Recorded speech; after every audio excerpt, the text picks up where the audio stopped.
koneksi ya, mudah-mudahan lancar, tidak ada halangan. Bu Mbak Sri Dewi Afiliani. Hadir, Pak. Hadir, di mana posisi? Kebetulan saya di kos di Jogja, Pak. Oh, sudah di Jogja. Sudah lama di Jogja? Baru 2 mingguan.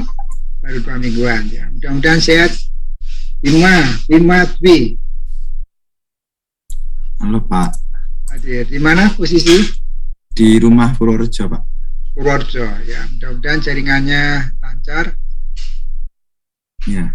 Christopher Setiawan. Halo Pak. Nah, posisi di mana Mas Christopher? Di Jogja Pak. Di Jogja ya. Mudah-mudahan lancar. Andri Putri.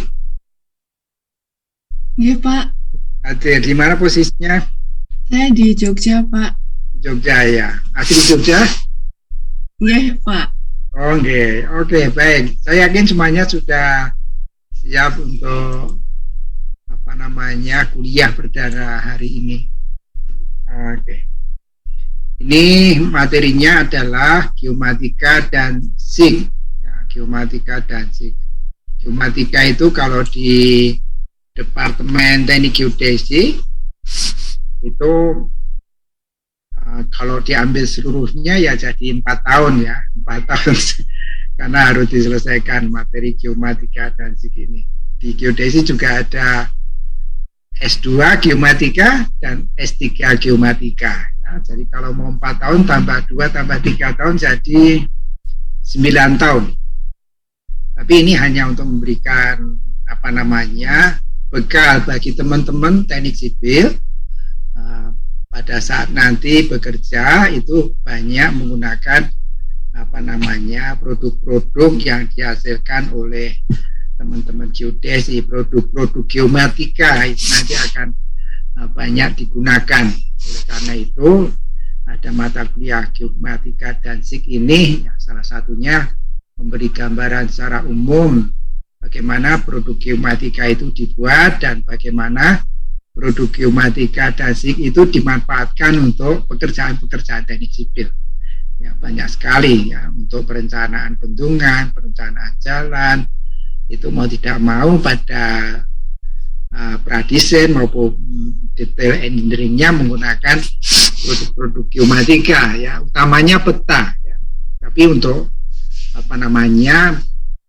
kegunaan pengelolaan atau perawatan fasilitas-fasilitas produk teknik sipil ini pemanfaatan SIG ini sudah menjadi kebutuhan pada saat ini ya, karena banyak kemudahan yang bisa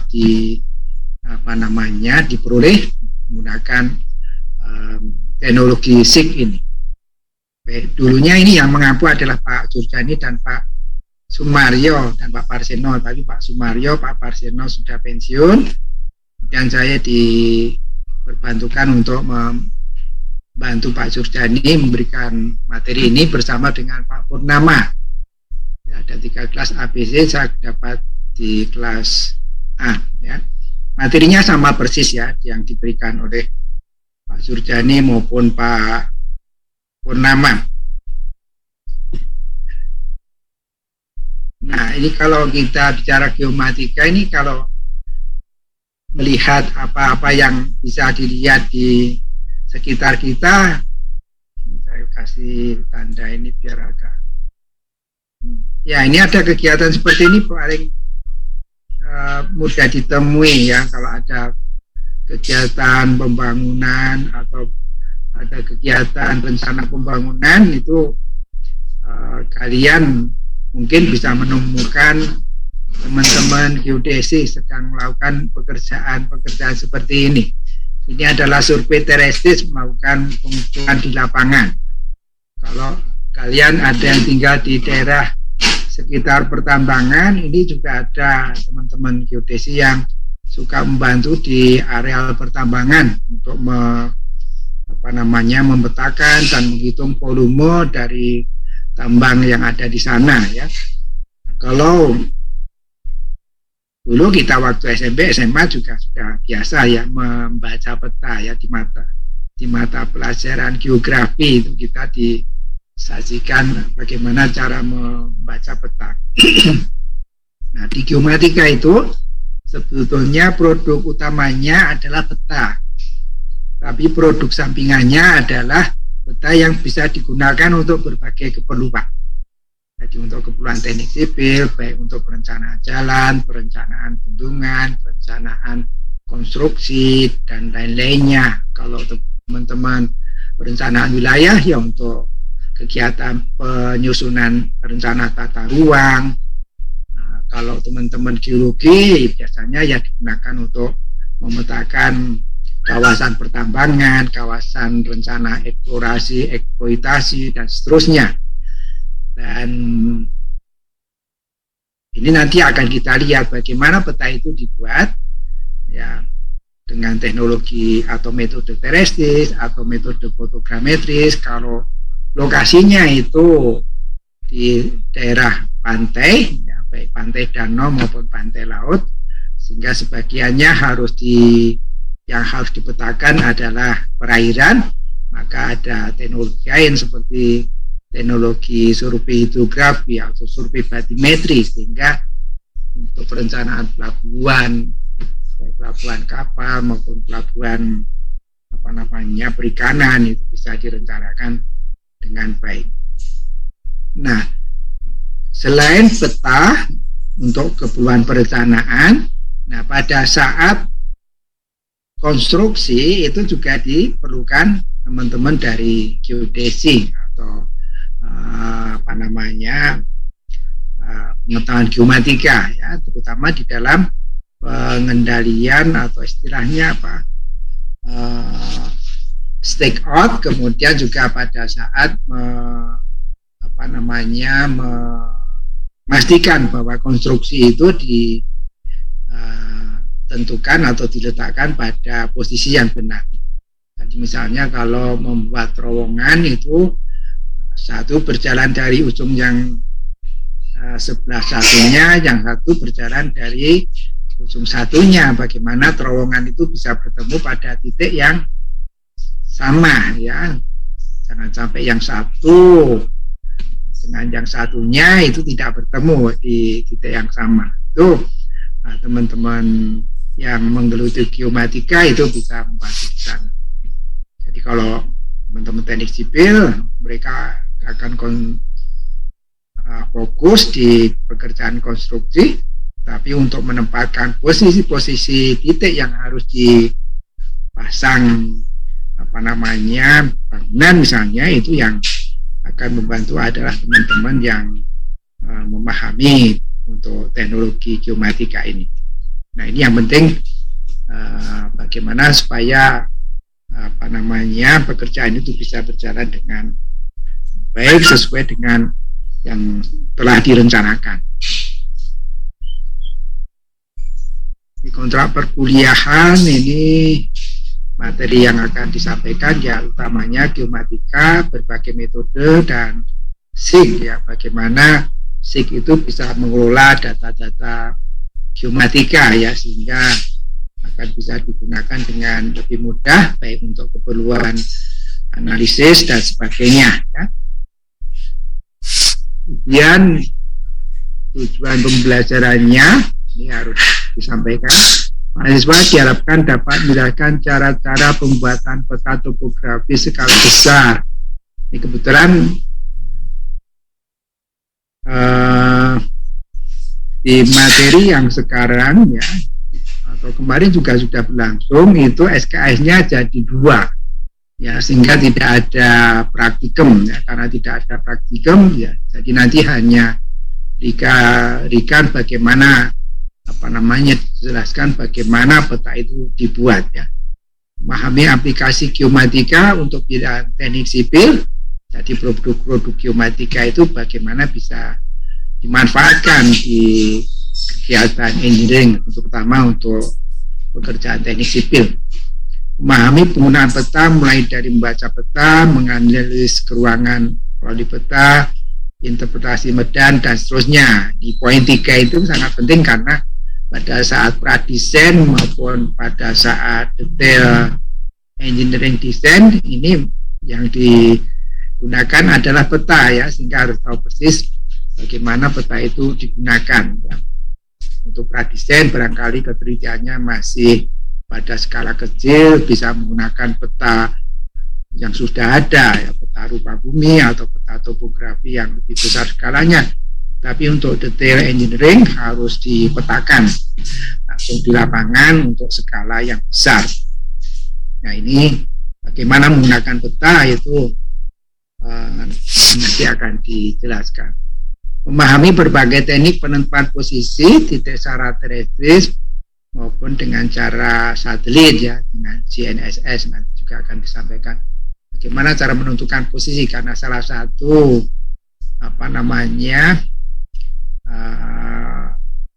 tugas dalam perencanaan itu yang menentukan posisi, bagaimana jalan itu dibuat dengan alignment horizontal dan alignment vertikal yang sudah dihitung, sehingga posisi titik-titik itu tidak boleh menyimpang dari posisi titik yang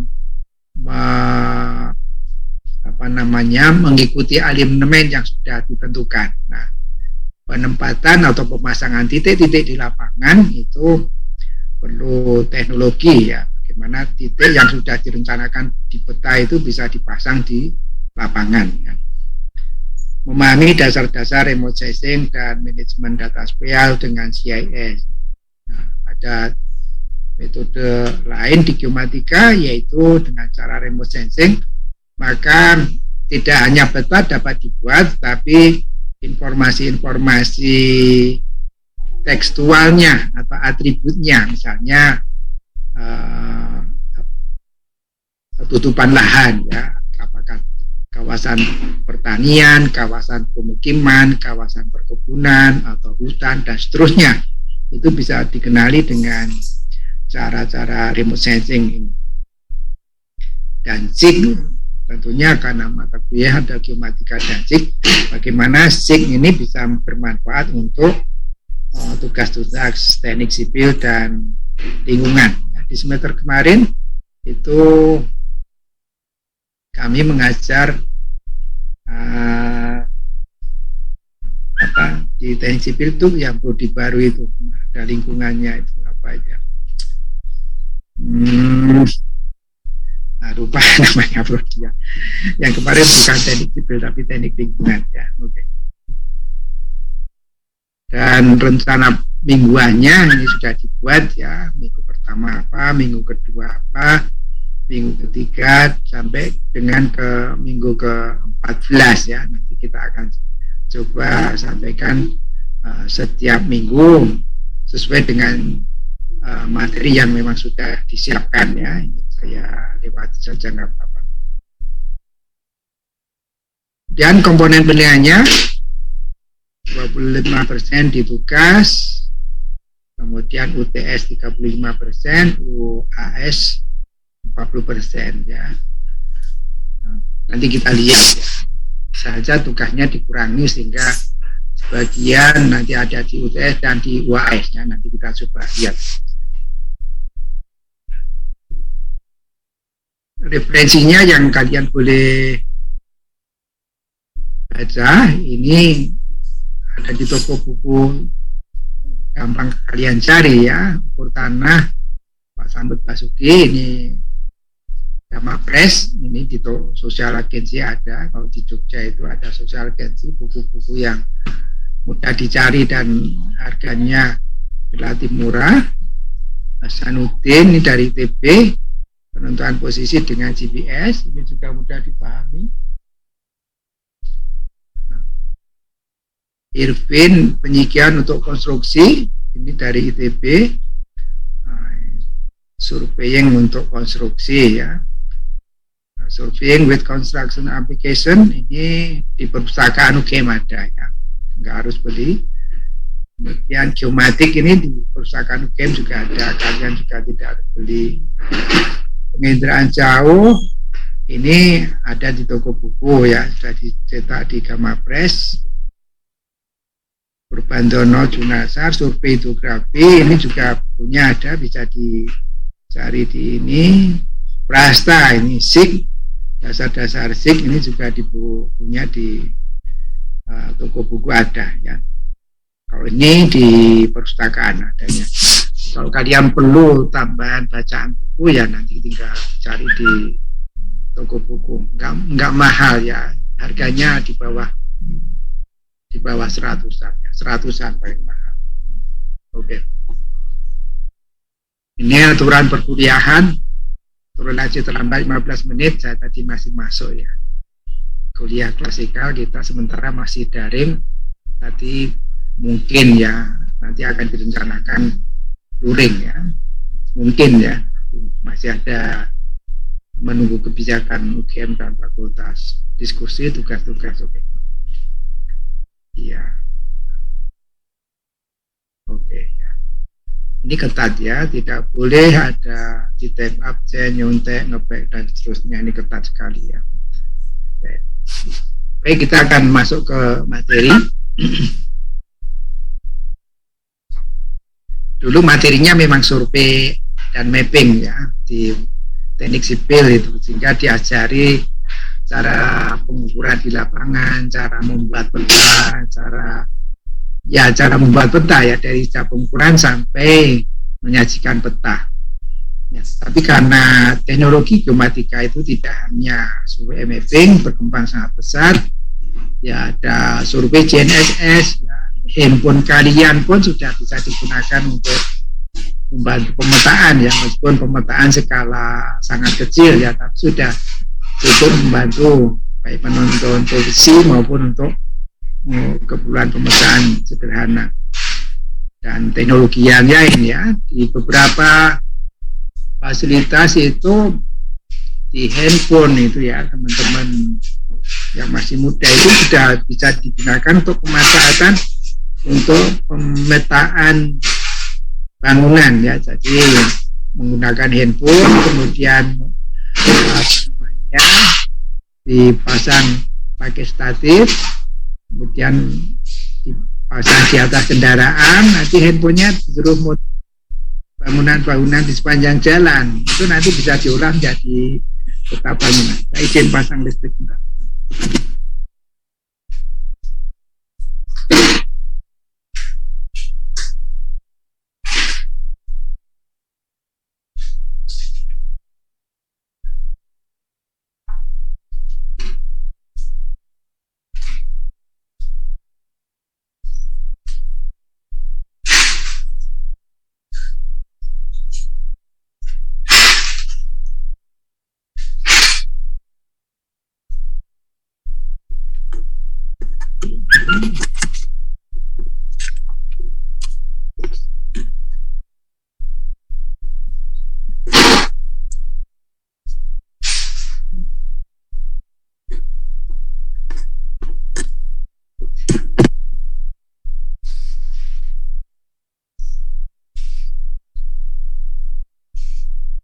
Dan semua bidang, semua teknologi memang perkembangannya dipengaruhi utamanya adalah perkembangan teknologi komputer. Perkembangan yang sangat luar biasa di di peralatan teknik sipil pun juga sangat dipengaruhi adanya perkembangan komputer. Dan peralatan yang dulunya lebih banyak manualnya atau mekanik optiknya sekarang sudah sebagian besar dimasukkan teknologi komputer untuk mempermudah prosesnya. Dan teknologi komunikasi salah satunya ya penentuan posisi dengan GPS itu karena teknologi komunikasi yang berkembang ya. Kemudian pada pengolahan data, penyajian hasil itu juga sangat dipengaruhi oleh adanya perkembangan teknologi informasi ya. SIG atau sistem informasi geografis itu bentuknya adalah komputer dan sistem informasi ya. Dengan perkembangan yang sedemikian pesat, maka data yang begitu banyak itu bisa diolah menggunakan satu sistem sehingga semua orang bisa memanfaatkan teknologi itu Dan komunikasi data, komunikasi informasi itu sudah menjadi tidak terbatas. Beda pada saat peta itu harus dicetak, ya, harus dicetak dulu baru bisa didistribusikan kepada orang-orang yang akan menganalisis. Itu menjadi sangat lama dan sangat merepotkan. Tapi dengan teknologi informasi, semua orang bisa membuka laptopnya, mengolah data yang sama untuk mendapatkan informasi yang sama, sehingga akan lebih memudahkan ya dalam kegiatan-kegiatannya. Survey mapping sekarang bukan menjadi geomatika ya. Tadinya hanya survei pemetaan, terbatas teknologinya, sekarang sudah mengarah ke geomatika. Dan fakultas atau program studi baik di luar maupun di dalam ini sudah beralih. Tadinya surveying, sekarang menjadi geomatik ya, geomatik. Nah, menurut definisinya ya, geomatik ya, menurut Canadian Institute of Surveying and Mapping, geomatik didefinisikan sebagai the field of scientific and engineering activities involved in the application of computer and communication technology to capture, storage, analysis, presentation, distribution, and management of spatial information to support decision-making process. Produk utamanya sebetulnya spatial information, tetapi dengan fasilitas komputer, communication, dan seterusnya, sehingga spatial information yang awalnya harus dicetak itu bisa diolah sedemikian rupa sehingga bisa jadi support decision making proses ya. Mulanya sampai sana. Dulu ya betul-betul pada awal-awal saya kuliah ya, kuliahnya yang mengukur di lapangan, menggambar dengan pensil, kemudian dirapikan dengan rapido dulu namanya, ya kemudian baru dicetak, diberikan kepada teman-teman teknik sipil, kepada teman-teman teknik biologi dan seterusnya. Sekarang semuanya sudah dikerjakan di komputer ya, digital semuanya, sehingga data informasi itu bisa diolah hingga apa yang bisa diberikan oleh geomatika itu lebih dari sekedar spatial information atau informasi spasial yang berupa peta saja, tetapi di atas informasi spasial itu bisa ditambahkan informasi atributif ya, seperti tadi kalau ada bidang tanah itu siapa pemiliknya, luasnya berapa, kegunaannya sekarang untuk pertanian atau untuk pemukiman. Kalau di dalam struktur tata ruang itu masuk zona kawasan budidaya atau kawasan konservasi dan seterusnya. Nah, informasi-informasi tekstualnya atau atributifnya itu sudah jadi bagian yang tidak terpisahkan jadi informasi spasial. Sehingga kenapa teman-teman teknik sipil, teman-teman teknik biologi, teman-teman teknik arsitektur perencanaan itu menjadi sangat terbantu dengan geomatika ini kan. Akan memudahkan ya.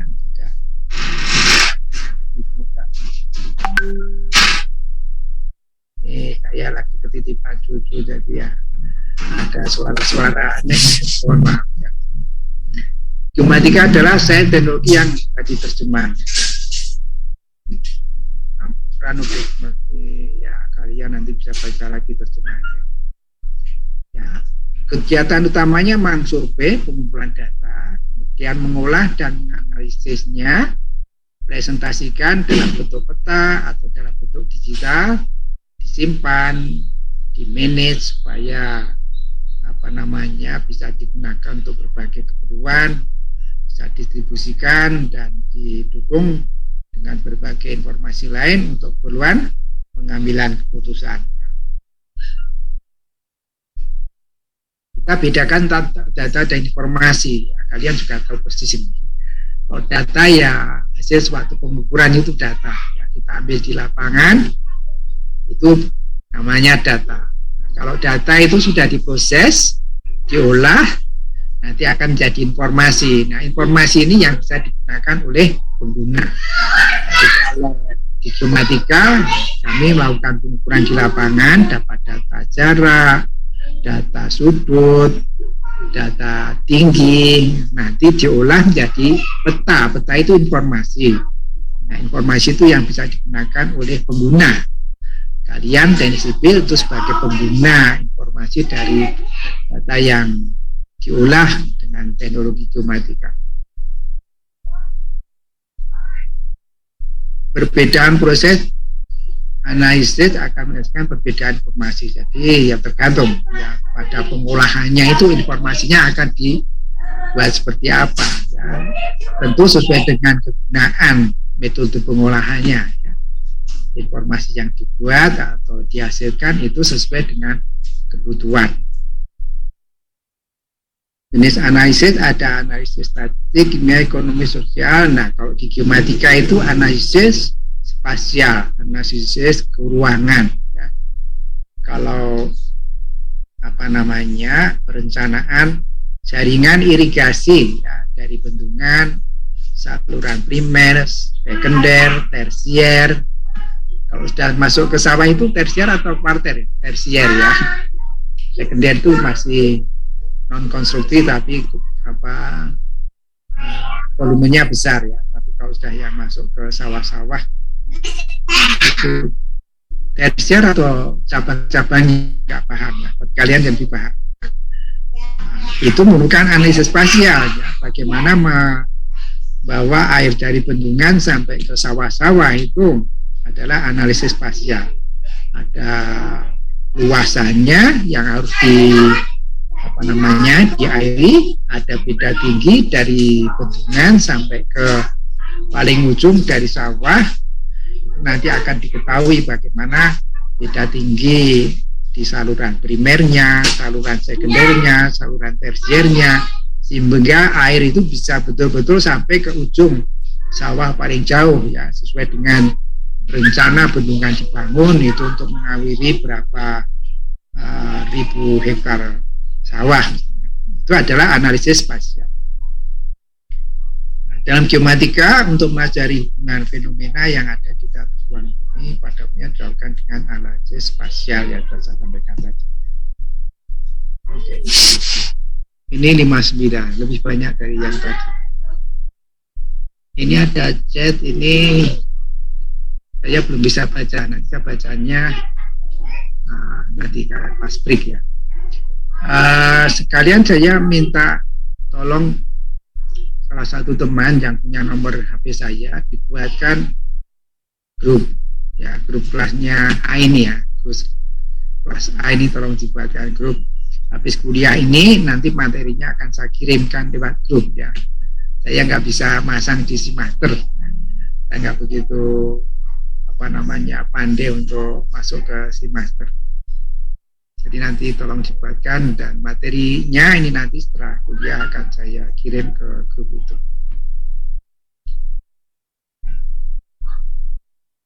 Bentar ya, tutup. Ini remote sensing, geomatik, data model, swing, collection, processing, analysis, ya. Geomatik adalah tadi sudah ya, berdefinisi ada survei, kemudian collecting data, pengolahan data, dan penyajian informasi. Ada bidang-bidang yang terkait dalam geomatika. Yang pertama adalah field surveying atau surveying seringkali kita sebut.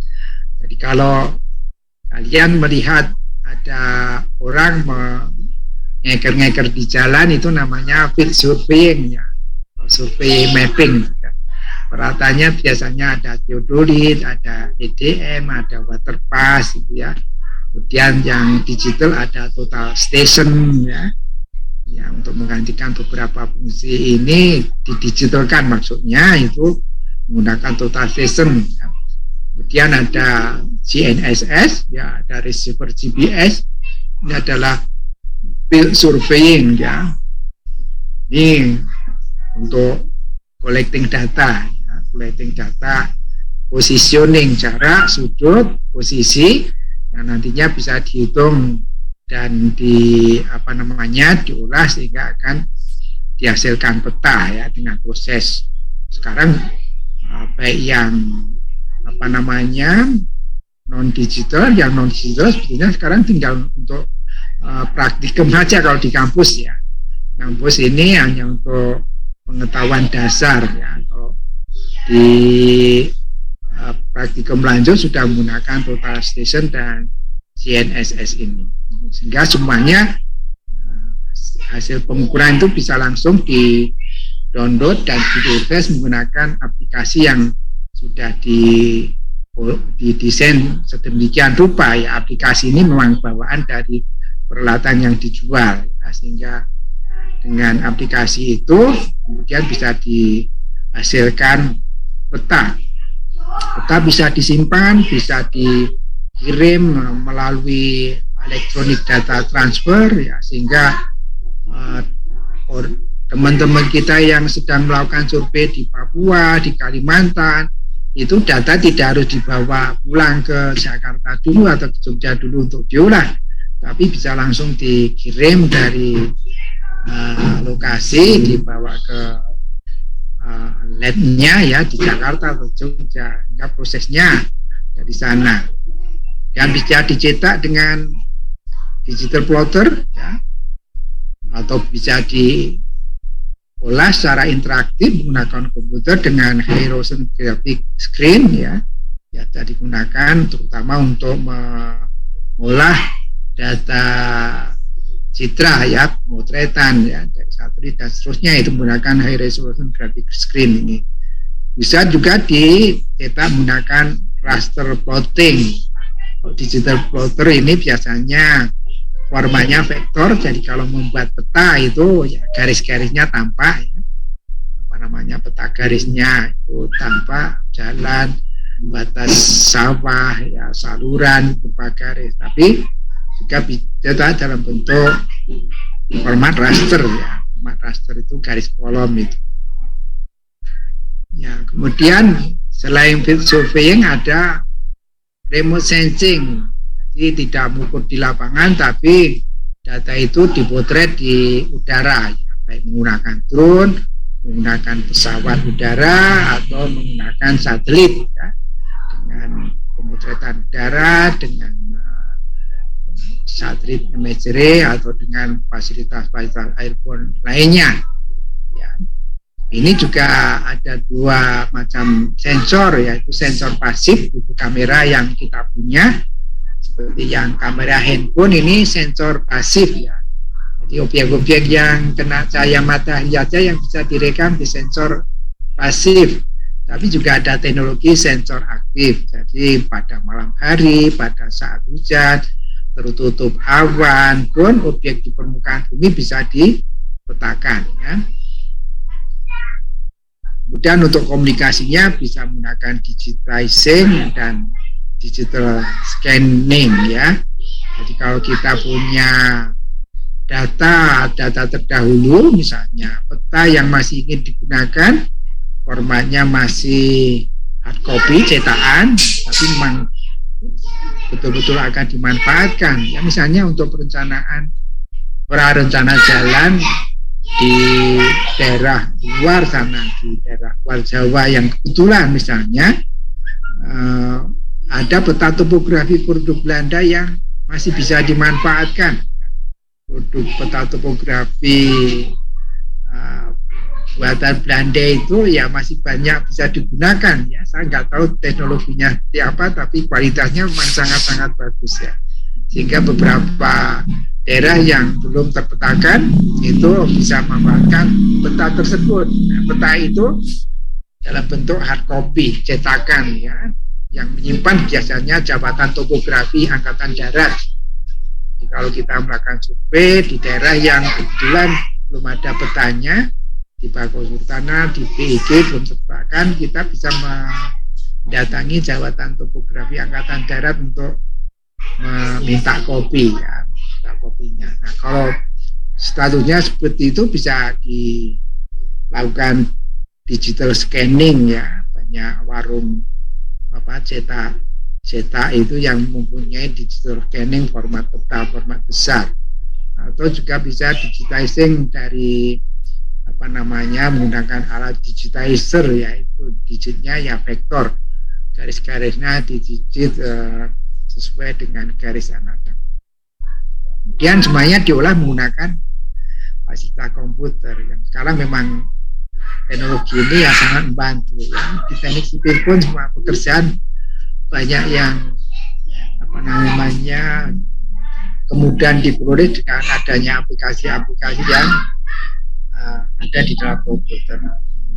Yang juga terasa itu kalau kalian datang ke arsitektur ya, suatu saat nanti pas datang ke kampus sudah luring itu boleh jalan-jalan ke labnya arsitektur misalnya, meja gambar itu ya semuanya sudah ada di pojok-pojok itu ya, nggak dimanfaatkan, semuanya sudah diolah menggunakan komputer ya. Desain bangunan, desain rumah, desain landscape itu juga sudah banyak menggunakan komputer. Kita coba lihat sekarang apa unsur-unsur geomatika itu. Geospatial data collection capture, ya, object surveying, GPS, fotografi, termasuk juga data yang itu dari hasil scan suatu peta. Oh ya, jadi sumber dari data geospasial itu tadi ya, object surveying, ukur di lapangan seperti gambar yang tadi ada orang di jalan bawa keker-keker, itu namanya field surveying. GPS ini tidak pakai keker-keker tapi hanya pakai receiver. Jadi berdiri di suatu tempat, titik yang akan diketahui posisinya, didirikan alat, kemudian di-on-kan, nanti koordinatnya akan ketahuan ya. Seperti GPS yang ditanam di handphone kalian itu ya, teknologinya seperti itu. Setiap kali kalian berdiri di suatu tempat, koordinatnya ketahuan ya, karena di sana ada receiver GPS itu. Kemudian fotogrametri, remote sensing, sekarang banyak sekali teknologi fotogrametri low cost istilahnya, teknologi murah ya, low cost, yaitu dengan menggunakan drone ya, dan perkembangan teknologinya luar biasa ya. Kameranya, sensornya semakin teliti, resolusinya semakin baik, kemudian di sana juga sudah dipasang GPS, kinematik GPS, sehingga pada saat pemotretan itu kemudian bisa di-download di software bawaannya, sehingga bisa dibuat petanya ya. Dan untuk pembuatan peta skala 2500 itu sudah bisa digunakan metode low cost tadi ya, metode fotogrametri murah.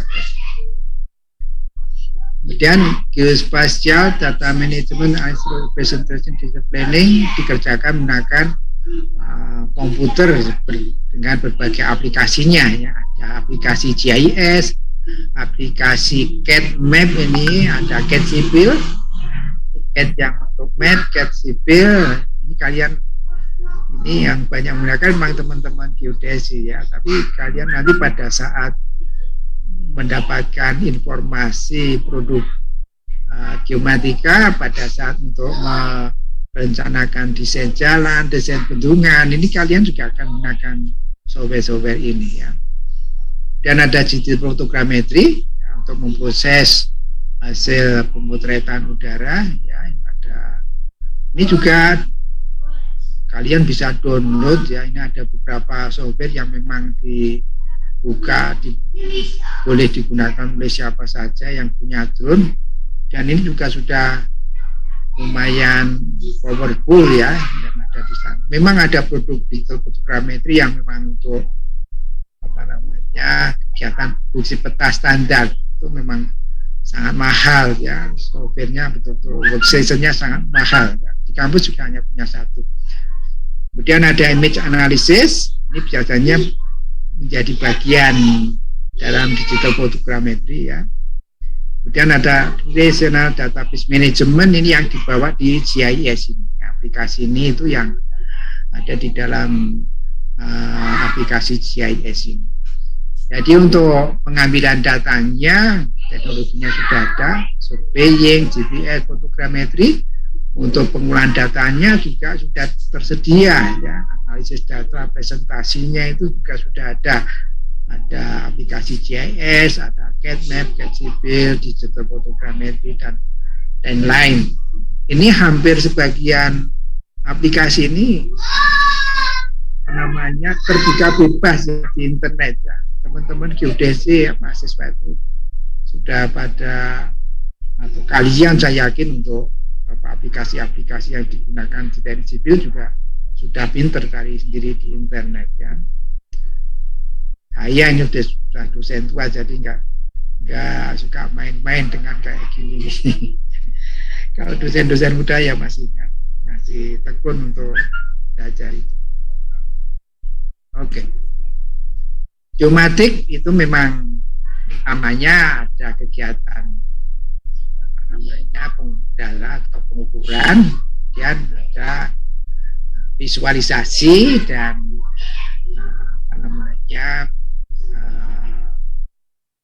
arrangement itu ya, manipulasi semua data informasi itu untuk keperluan lebih banyak lagi ya.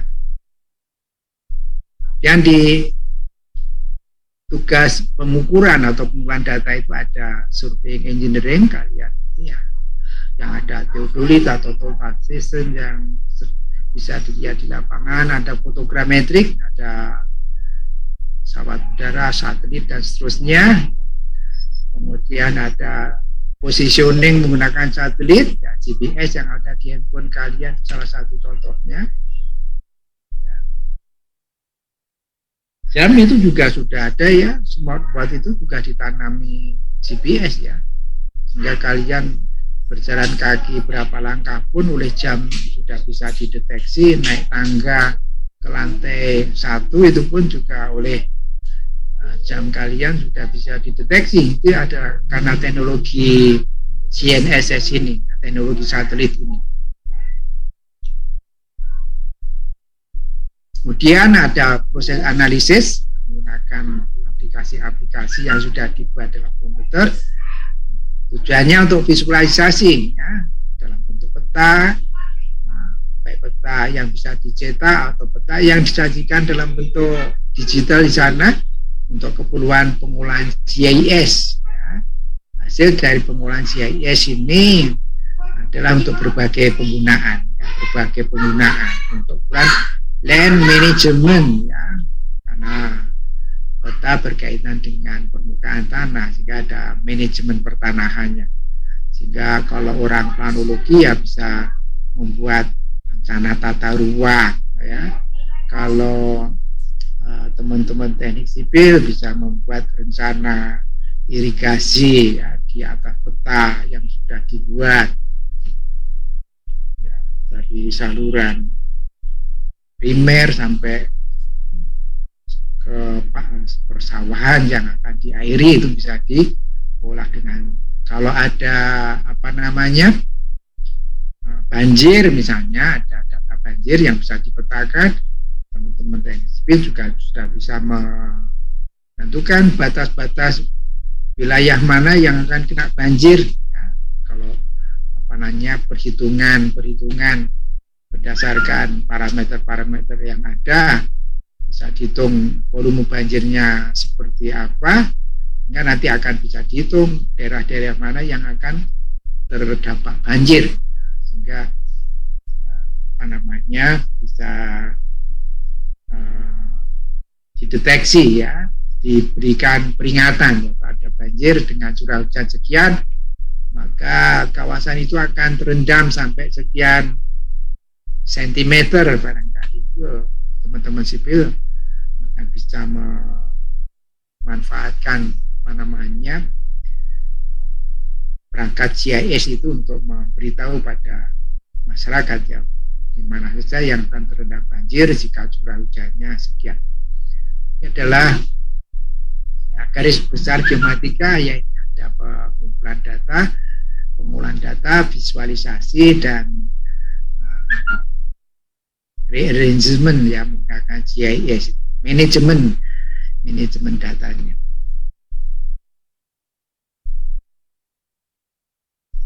Ini bidang-bidang ilmu ya yang ada di geomatika. Ada astronomi geodesi. Kalau saya ingat astronomi geodesi itu ingat pada saat kuliah awal dulu namanya praktikum pengamatan bintang ya. Bintang-bintang di langit yang kalau kalian sedang di pantai itu ada sekian banyaknya ya, hampir di langit itu hanya bintang semua yang ada di sana. Itu sebagiannya sudah diidentifikasi nama dan koordinatnya. Jadi pada waktu praktikum pengamatan bintang itu ada buku namanya Almanak Bintang.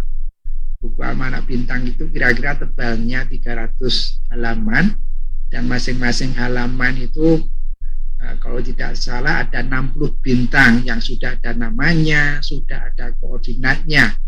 Nah, koordinatnya itu akan bisa kita lihat pada saat pengamatan di lapangan ya. Jadi kalau pengamatan bintang itu kita merencanakan akan mengamati bintang namanya apa yang akan muncul di titik pada jam sekian, pada ketinggian sekian, pada arah asimut sekian ya. Sehingga pada saat pengamatan bintang itu pada kira-kira ya pada malam hari di atas jam 12 pada saat lampu-lampu kota sudah pada padam, itu bintang itu warnanya paling cerah, kira-kira jam 2 lah, jam 2, jam 3 itu lakukan pengamatan bintang. Nah ini yang sekarang sudah diambil alih oleh GPS. Bintang-bintang yang koordinatnya diketahui, yang pada saat itu digunakan untuk menghitung posisi kita di lapangan. Nah, bintang-bintangnya diganti dengan satelit GPS tadi. Satelit GPS yang ada 24 satelit itu cukup bisa untuk menentukan koordinat kita di lapangan. Ya, prinsipnya sama. Kalau dulu masih menggunakan bantuan bintang, sekarang bintangnya diganti satelit. Nah, satelit memancarkan sinyalnya ditangkap oleh receiver seperti yang ada di handphone ini, sehingga langsung diolah koordinatnya, sehingga setiap saat kita berada di suatu tempat, handphonenya nyala, semua orang akan tahu posisi kita di mana. Sedikit tambah. Ada physical geodesy, ini untuk menentukan bentuk bumi. Bentuk bumi itu bulat atau ellipsoid atau apa yang disebut sebagai geoid ya. Kalau ellipsoid itu model matematik, kalau geoid itu model fisik. Ya, model fisik kenapa? Karena memang permukaan bumi tidak matematis ya. Tidak bulat sekali atau tidak elips sekali, tetapi memang ada lembah, ada gunung dan seterusnya. Ini ilmunya physical geodesy ya. Kalau di Jogja itu geoid yang paling sesuai. Geoid, definisi geoidnya seperti apa, ellipsoidnya, parameter panjang jari-jari panjang, jari-jari pendeknya berapa, itu ilmunya physical geodesy. Ini saya yakin ada field surveying, fotogrametri, ada survei hidrografi, ada yang lainnya, ada database management, computer graphic, artificial intelligence. Ini ada bidang-bidang yang melengkapi ya ilmu geomatika ya, banyak pendukung atau teknologi pendukung untuk dalam geomatika itu ya. Kemudian ada geodetic reference system, semua titik di permukaan bumi di peta itu ada sistemnya ya, sistem koordinat. Ada yang harus mendefinisikan ya, sehingga secara nasional dari Papua sampai ke ujung paling baratnya mana itu dalam satu sistem koordinat ya. Sehingga kalau kapal berlayar itu ya arahnya, posisinya dalam satu sistem. Pesawat mau landing itu juga arah dan ketinggiannya dalam satu sistem, sehingga tidak akan terjadi tabrakan dan seterusnya. Ada GPS, total system, CIA tadi sudah kita. Kemudian untuk visualisasi ada bidang ilmu proyeksi peta dan kartografi ya. Untuk menyajikan peta itu ada ilmu kartografi ya. Kemudian fotogrametrik itu yang tadi survei menggunakan pesawat ya. Dan kegunaannya bermacam-macam. Kalau untuk kegunaan ini ada untuk keperluan kadaster. Kadaster itu kalau kalian di rumah punya sertifikat itu adalah hasil kegiatan kadaster. Bidang tanah yang ada di rumah kalian itu dipetakan batas-batasnya mana, nanti dipetakan, diterbitkan sertifikatnya, itu namanya land kadaster. Kemudian ada marine kadaster. Jadi tidak hanya permukaan tanah aja, ya, kawasan pantai, kawasan danau, ya itu juga harus dipetakan, ya, karena di sana juga akan ada kegiatan penggunaan kapling-kapling di sana, ya, ada yang menanam rumput laut, ada yang mengusahakan yang untuk mutiara ya, dan lain-lain ya, kegiatan-kegiatan di atas air ya. Ada manajemen pertanahan, land management, ya, terutama untuk keperluan tata ruang, zonasi, dan sebagainya ya, untuk kaitannya dengan yang berkaitan dengan pertanahan. Ya, teknik sipil pun juga nantinya juga akan menggunakan fasilitas land management ini, terutama pada saat merencanakan infrastruktur, misalnya jalan tol atau tadi ya waduk dan seterusnya, itu kan direncanakan di atas peta, dan di atas peta itu sudah ada informasi tentang siapa saja pemilik bidang-bidang tanah tersebut, luasnya berapa, itu sudah ada di sana, sehingga kalau merencanakan jalan nanti akan ketahuan jumlah bidang tanah yang kena jalan itu seberapa banyak, terus siapa pemiliknya, ya masing-masing luasnya berapa, itu sudah bisa dihitung ya dari hasil perencanaan jalan. Land use planning ini teman-teman PWK, perencanaan wilayah kota, ini mengolah data spasial untuk rencana penggunaan tanah ya. Setiap daerah, kabupaten, kota, provinsi itu mempunyai rencana jangka panjang, menengah, pendeknya, dan perencanaan itu salah satunya diwujudkan dalam rencana tata guna lahan. Mana kawasan konservasinya, mana kawasan budidayanya. Di kawasan budidaya itu mana yang digunakan untuk pemukiman, pertanian, industri, perniagaan, itu ditata sedemikian rupa ya. Itu land use planning. Evaluation, ada penilaian tanah ya, kita mengenal peta zona nilai tanah ya. Tanah-tanah di zona ini harganya atau nilainya berapa, itu fungsinya untuk penetapan pajak ya. Pajak bumi dan bangunan itu ditetapkan berdasarkan hasil penilaian tanah yang diwujudkan dalam peta zona nilai tanah, sehingga kalau tanah di jalan yang sama itu nanti akan terbit pajak bumi bangunannya, buminya sama, bangunannya tergantung bentuk rumah dan kualitas atau nilai rumah itu sendiri. Kemudian untuk land consolidation, perencanaan untuk konsolidasi tanah. Konsolidasi tanah itu kalau gambaran yang paling mudah itu, kalau kalian melihat pengembang perumahan yang membangun klaster perumahan ya.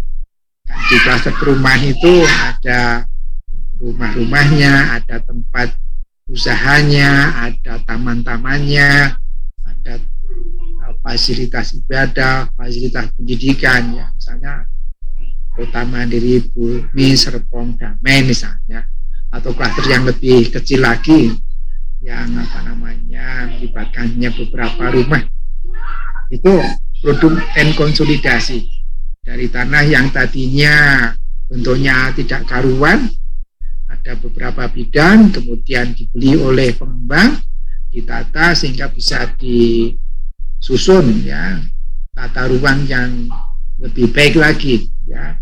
Jadi sekian rumah, ada fasilitas taman, pendidikan, fasilitas ibadah, perkantoran dan seterusnya ya. Ada kerjaan konsolidasi.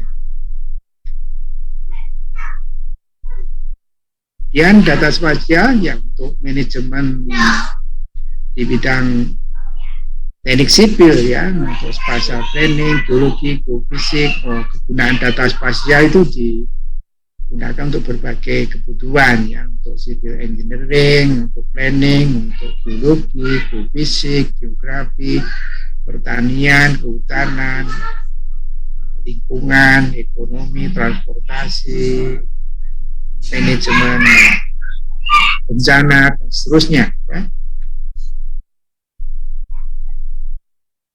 Dan produk remote sensing-nya ya bisa digunakan untuk pertanian, lingkungan, oceanografi, hidrologi. Ini kalau remote sensing itu kaitannya bukan spasial data tetapi tekstual data, atributik data. Misalnya kalau di pertanian ini zonasinya adalah tanah basah atau tanah kering, atau pertanian irigasi atau pertanian non irigasi, itu bisa dikenali dengan teknologi remote sensing. Termasuk ini kawasan pertanian, ini kawasan perkebunan, kawasan permukiman, itu bisa dikenali dengan teknologi remote sensing. Untuk ukuran lingkungan juga menggunakan manfaatkan teknologi remote sensing ya, dan sebagainya, terutama untuk kait informasi yang sifatnya atributik tematik ya, informasi tematik. Kalau spasial ya tadi ya menggunakan teknologi ini dan aspek spasialnya yang diolah ya, aspek spasialnya yang diolah.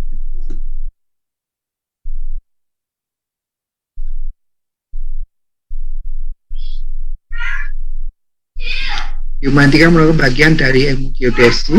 Ya. Dulu namanya ada geodesi tinggi, geodesi rendah kalau dulu ya. Tapi sekarang sudah tidak ada seperti itu ya. Ilmu geodesi kedua yaitu keilmuan dan praktis ya. Yang keilmuan itu tujuan utamanya untuk mengetahui bentuk dan dimensi bumi, ini sampai sekarang tetap berkembang ilmunya ya. Karena bentuk bumi yang sesungguhnya itu ternyata dinamik ya, ada rotasi, ada revolusi itu, sehingga dimensi masanya itu juga dinamik ya, sehingga ilmu ini tetap berkembang ya. Sedangkan untuk ukuran praktis ya, untuk tadi tujuan informasi spasial, untuk peta, untuk yang digunakan untuk ukuran praktis ya, engineering. Misi kemudian ada menentukan besar. Nah, yang geodesi scientific itu untuk menentukan dimensi bumi, sedangkan yang praktis itu untuk mapping peta, positioning, posisi, dan geomatika ya, untuk analisis spasial, untuk geoinformasi, untuk menyediakan informasi kebumian.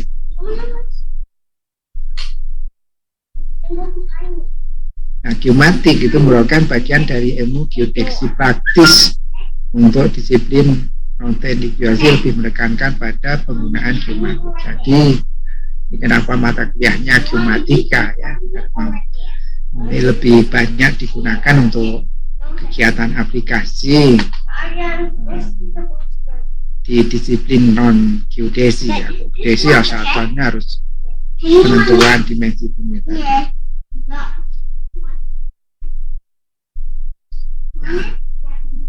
Ya, yang penting jangan keras-keras ya.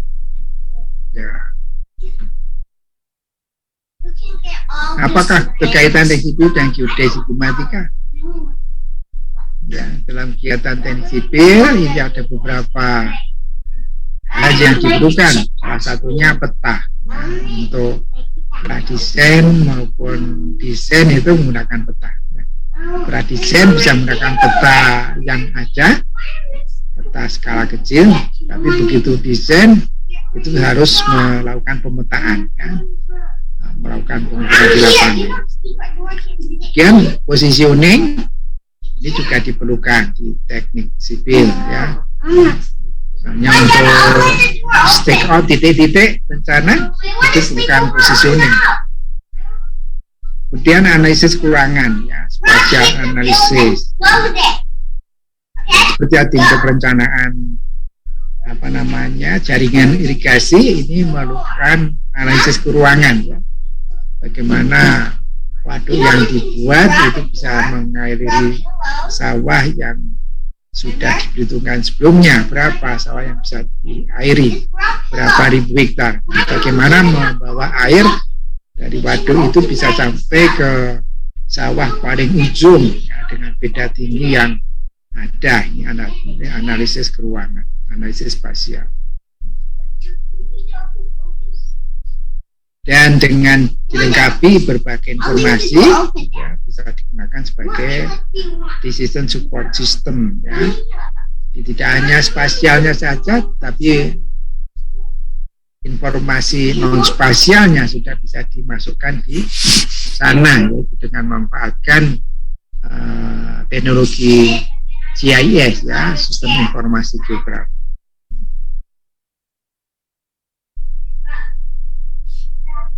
Kalau data geospasial sendiri itu dibedakan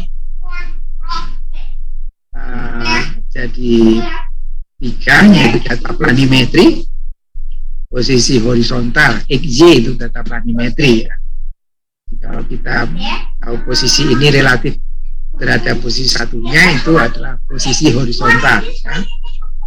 Misalnya pertigaan jalan ini dengan perempatan jalan sana itu jaraknya berapa, itu adalah data planimetris, ya. Kemudian data vertikal itu kait dengan ketinggian. Jadi misalnya titik di pertigaan ini dengan titik di perempatan jalan sana beda tingginya berapa, itu adalah data vertikal. Kalau di peta itu yang berupa garis-garis, garis jalan, bangunan, itu planimetri, sedangkan data ketinggian itu bisa diwujudkan dalam bentuk garis kontur. Garis kontur itu garis yang menunjukkan di angka ketinggian sama. Misalnya garis kontur 115, berarti sepanjang garis itu ketinggiannya 115 meter. Atau seringkali kalau di daerah datar diwujudkan dalam bentuk titik ketinggian, ada titiknya, ada angka ketinggiannya. Nah, di daerah datar sulit sekali untuk membuat garis kontur sehingga diwakili dengan titik-titik ketinggian.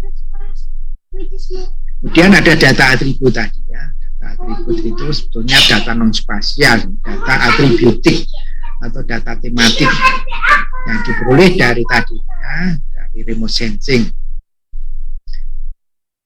Nah, data ini merupakan atau bersifat keruangan, kan ada ruang horizontalnya dan ruang vertikalnya, dan atribut itu melekat pada posisi horizontal vertikal tersebut, ya, sehingga memang disebut sebagai data geospasial, ya, yang mempunyai sifat keruangan, ya.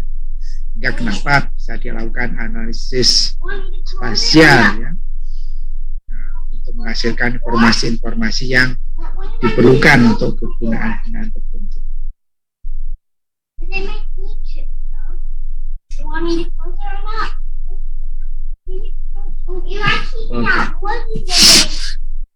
Ini jangan lihat ini, saya nggak tahu kenapa ada apa namanya gambar ini, saya hanya diberi materinya, ya.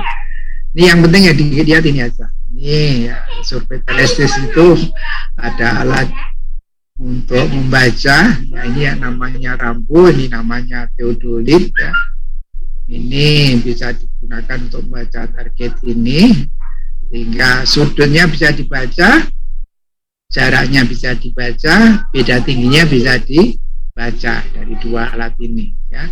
Jika kalau ada survei di jalan itu salah satunya memang untuk mengukur beda tinggi, tapi juga untuk mengukur posisi atau jarak atau arah dan seterusnya. Ini dulu kalau mahasiswa praktikum zaman dulu itu ya seringkali ada yang nakal-nakal gitu ya, harusnya ngamati temennya yang Pak Rambu itu kalau lagi pas lewat sungai kadang-kadang ininya diarahkan tidak di rambu itu ya, cari arah yang lain-lain ya. Ini kita lewati saja gambarnya. Nobody's want to speak with me. No. Can I open the door? Just open the door. Apa kegunaan informasi geospasial? Ya, coba apa keterangannya ya. Tadi sudah kita coba lihat ya beberapa informasi geospasial untuk berbagai keperluan, untuk teknik sipil maupun untuk teknik lingkungan ya.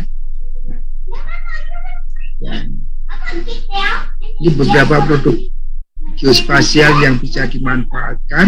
Ada peta potensi Kabupaten Sidoarjo. Ini teman-teman BPK biasanya yang membuat ya. Ini ada peta, kemudian petanya mempunyai berbagai informasi. Yang kuning ini barangkali informasi tentang jumlah penduduk ya, ini penduduknya berapa, kerapatannya, yang hijau berapa, yang biru berapa, dan seterusnya. Atau bisa dimuati dengan informasi yang lain ya. Kalau daerah pertanian, di produksi pertaniannya berapa per hektar, yang sini karena kurang kurang air, produksinya berapa per hektar, dan seterusnya ya.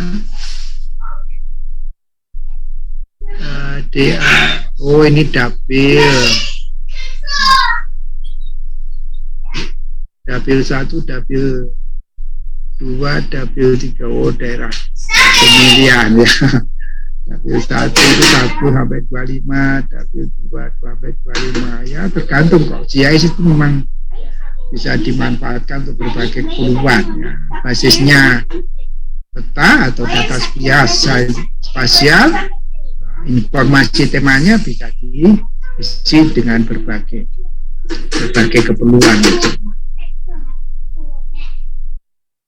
Penanganan jalan Provinsi Jawa Barat ini kalian tahu persis, lebih tahu ya. Peninggian jalan beton Cilenyi ya, kemudian ada pekerjaan recycling Cikampek, Pemenuhan, Sukamandi, perbaikan longsoran, Cadas Pangeran, pembangunan. Nah, ini juga bisa ditampilkan secara spasial. Jadi kegiatan jangka panjang, jangka pendek, jangka menengah pun bisa disajikan dalam bentuk peta ya. Tinggal lebih mudah di dalam lihat daripada dalam bentuk buku catatan, lebih mudah disajikan dalam bentuk peta ya. Kemudian beberapa produk peta yang bisa dibuat sesuai kebutuhan ya, terutama untuk analisis spasial. Yang satu barangkali peta curah hujan, yang satu peta kelerengan, yang satu peta penggunaan lahan. Nanti kalau diolah dengan bobot tertentu nanti akan ketemu daerah atau peta bahaya banjir misalnya, atau peta bahaya longsor misalnya, dengan teknologi GIS. Ya. Salah satu kebutuhan informasi geospasial yang lainnya adalah untuk memantau pergeseran bangunan bersejarah. Apakah Candi Borobudur itu setiap tahunnya mengalami penurunan? Penurunannya berapa mili itu bisa diamati ya dengan teknologi geomatika. Atau pergeseran arah horizontalnya, apakah ke utara barat, timur selatan, dan seterusnya itu juga bisa dideteksi atau dipantau menggunakan teknologi geomatika. Biasanya menggunakan survei GNSS atau survei yang terang-terang.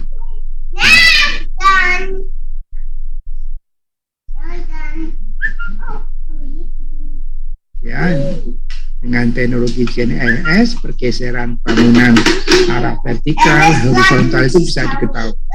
Sebagai contoh misalnya hasil survei geodesi untuk daerah pantai utara Jakarta itu setiap tahunnya mengalami penurunan berapa mili ya, itu hasil survei geodesi ya.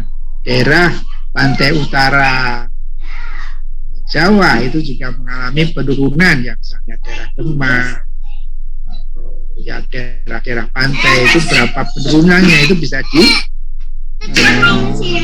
dievaluasi atau dipantau dengan pengamatan GNSS ya, survei GNSS. Nah, sebagai contoh ada 4 titik yang dipasang di sana, kemudian diamati periodik gitu ya, setiap bulan atau setiap 6 bulan sekali atau setiap tahun sekali ya. Nanti posisi titik ini bergeraknya kemana, berapa mili itu bisa diketahui ya dari tahun ke tahun. Kemudian termasuk jembatan, bangunan-bangunan konstruksi ini juga bisa dipantau bergeserannya menggunakan teknologi GPS. Kemarin ada teman dosen kami yang dimintai tolong untuk mengevaluasi beban jembatan. Jadi jembatan itu waktu dibangun, selesai dibangun itu kemudian akan nanti kalian akan belajar diuji ya kemampuan jembatan itu. Jadi si teman itu diminta untuk tolong untuk melakukan pengukuran posisi horizontal vertikal jembatan ini pada saat dikasih beban sesuai rencana. Jadi ada beberapa truk dengan diisi beban berapa di atas jembatan ini berhenti ya. Jadi pada saat truk itu berhenti di sana, sekian truk dengan beberapa ton itu dilakukan ukuran posisi horizontal vertikal dari jembatan ini ya. Sehingga nanti bisa dibandingkan antara kena beban maksimum dengan pada saat tidak kena beban maksimum itu lenturannya atau deformasinya berapa, sehingga dari sana akan bisa diketahui tingkat keamanan dari jembatan itu.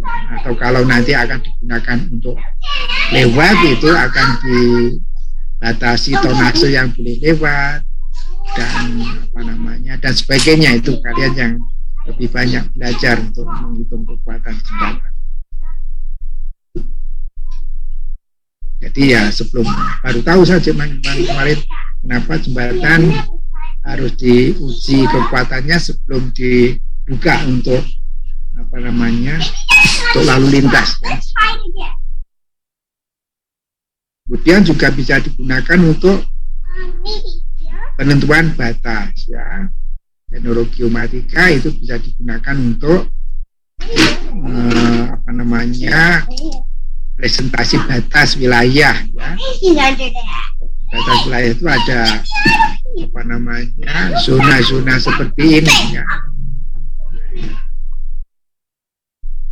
Ya, kalau batas menurut batas landasan paling luar ya, ini batasnya seperti ini, strike line, baseline ya. Jadi kalau ini ada pulau, ini ada ujung terdepan, kemudian ini ada ujung terdepan, ada ujung terdepan, ini namanya baseline, strike baseline.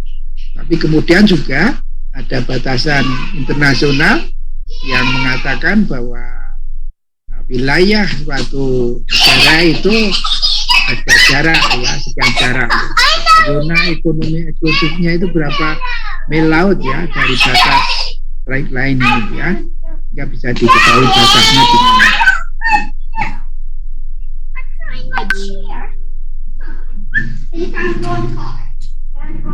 Nah, misalnya ada wilayah yang harus diamankan di sekitar suatu titik itu pada radius berapa.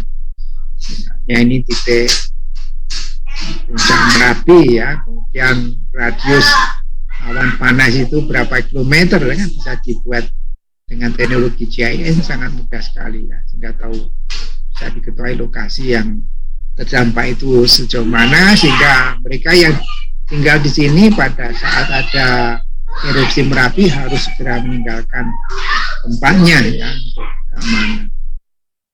Ini juga fasilitas yang ada di sini ya. Kalau ini laut, ini pantai, berapa kawasan yang harus bebas dari bangunan, apa namanya? Jadi kawasan miliknya garis pantai itu apa?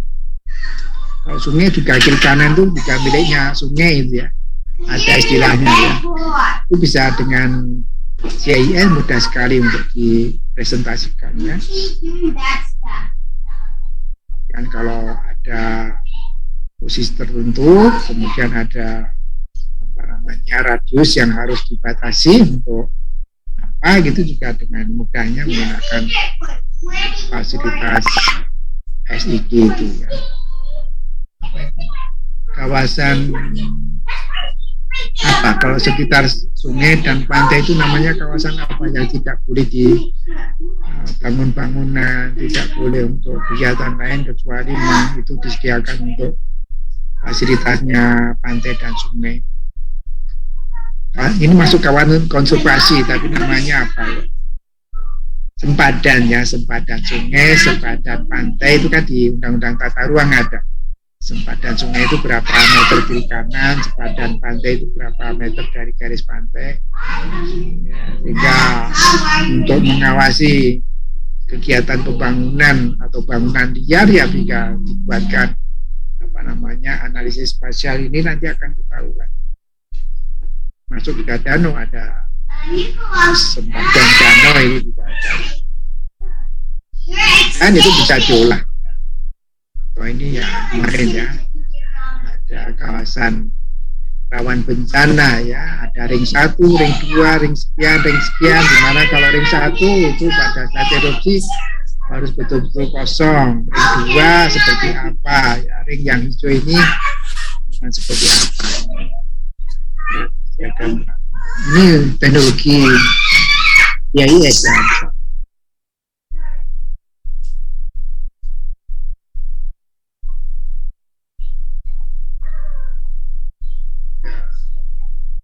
Ada bagaimana data spasial ini juga digunakan untuk apa namanya agen-agen perjalanan atau agen pemasaran, misalnya wilayah pemasarannya jangan sampai overlap ya, supaya sama-sama lakunya ya, barangnya sama-sama lakunya.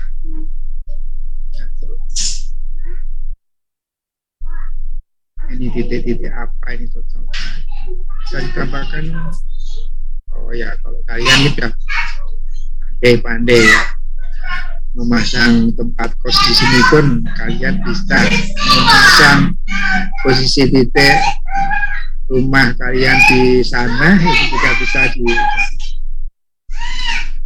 Oke, kita lanjutkan. Waktunya masih ada kalau nggak salah ya, masih ada. Kita nanti berhenti di ya selesainya ya. Tahapan kegiatan teknik sipil ya, studi kelayakan proyek. Oh, tahapan kegiatan di pekerjaan teknik sipil ya. Dan studi kelayakan proyek ya, teknik, ekonomi dan lingkungan ini juga sudah memerlukan peta ya. Peta dan informasi-informasi tekstual yang ada di atas peta. Hanya kalau semuanya dalam bentuk digital, ini akan sangat mudah ya untuk studi kelayakan proyek. Petanya ada, secara spasial ada, rencananya ya, secara spasial diketahui, informasi-informasi atributif di kawasan perencanaan itu ada. atributik ya ekonominya, lingkungannya, sosial budayanya ada di sana, itu akan mudah. Kemudian desain proyek ada pradesain dan detail desain. Pradesain biasanya menggunakan peta yang ada, ya cukup dengan menggunakan peta yang ada, peta yang dibuat oleh BIG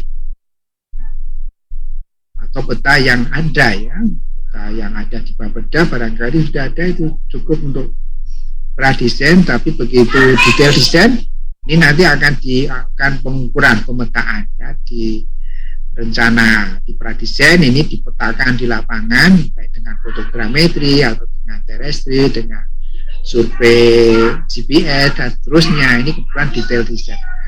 Kemudian stake out, ya, jadi di detail desain nanti kan harus dipasang di lapangan posisinya dengan cara stake out, masang hasil desain di lapangan. Ini teman-teman geodesi yang akan bantu kalian pada saat staking out itu. Saya punya alumni yang sangat spesial untuk pekerjaan staking out ini. Ada dua, yaitu kakak kelas saya 1 tahun, yang satu adik kelas saya 5 tahun, namanya Pak Dasar dan Pak Heru. Ini punya keahlian staking out. Pak Heru itu di Jakarta banyak sekali produk konstruksi yang dibantu untuk staking out-nya. Kalau Pak Dasar itu banyak konstruksi jalan yang dibuat oleh Jepang, itu dibantu oleh Pak Dasar. Termasuk yang sekarang sedang berjalan itu kereta cepat Jakarta-Bandung, itu staking out-nya itu dibantu oleh Pak Dasar, menentukan titik-titik yang akan dilalui jalur kereta cepat, rel kereta cepat itu harus dipasang titik-titiknya. Ini ketelitian presisi sangat tinggi, ya, untuk kereta cepat, ya. Untuk bangunan, konstruksi bangunan juga staking out itu juga presisi sangat tinggi, ya. Bangunan geser 2 mili senti saja sudah masalah, ya. Sangat masalah. Dan konstruksi ini monitoring itu juga dibantu oleh teman-teman geodesi, ya.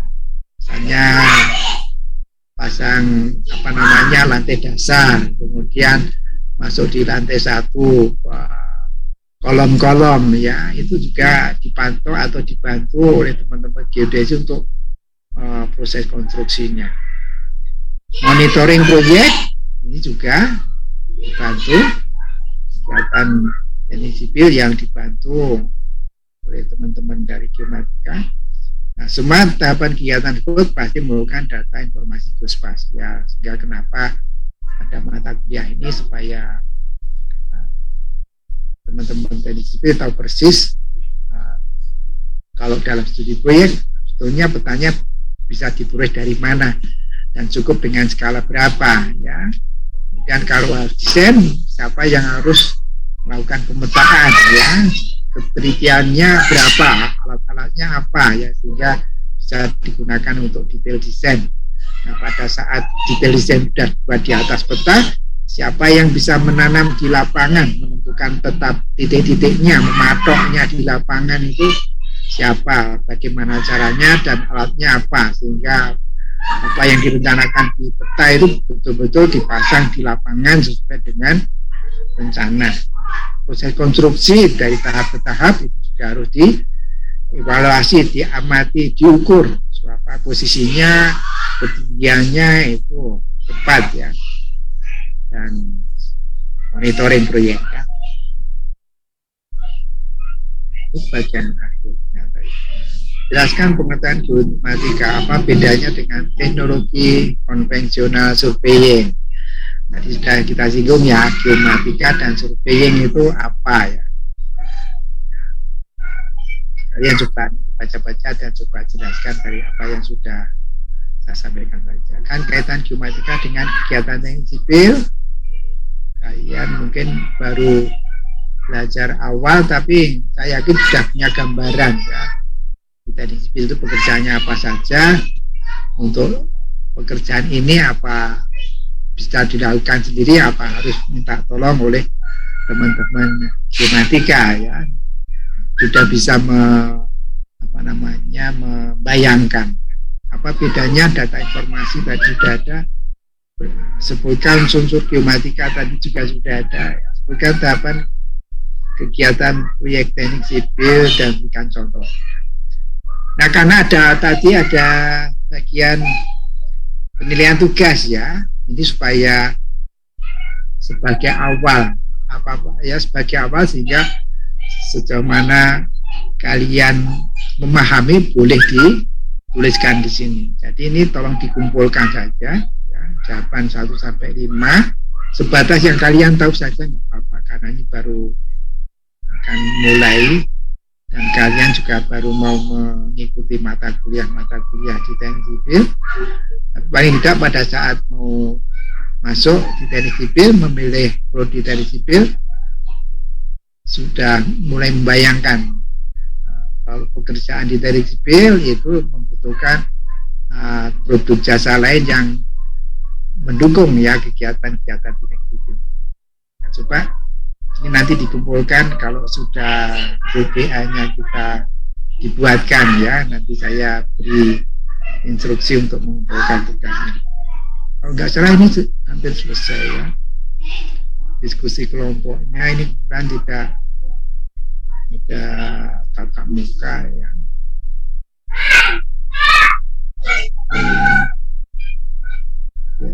Ini termasuk yang barangkali kalian boleh namanya pelajari ya. Apa ini?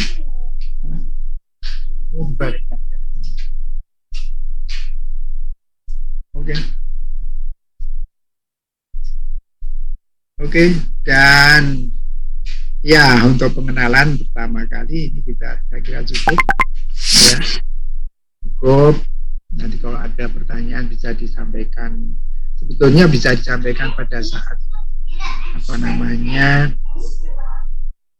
sembarang waktu ya, kalian boleh stop saya, Pak Pri, saya mau tanya sebentar gitu, boleh ya. Kalau nggak sempat ya nanti kalau sudah punya WA, tulis di WA itu ya. Ada pertanyaan apa? Ini ada aja, saya bisa buat. Mohon maaf Pak.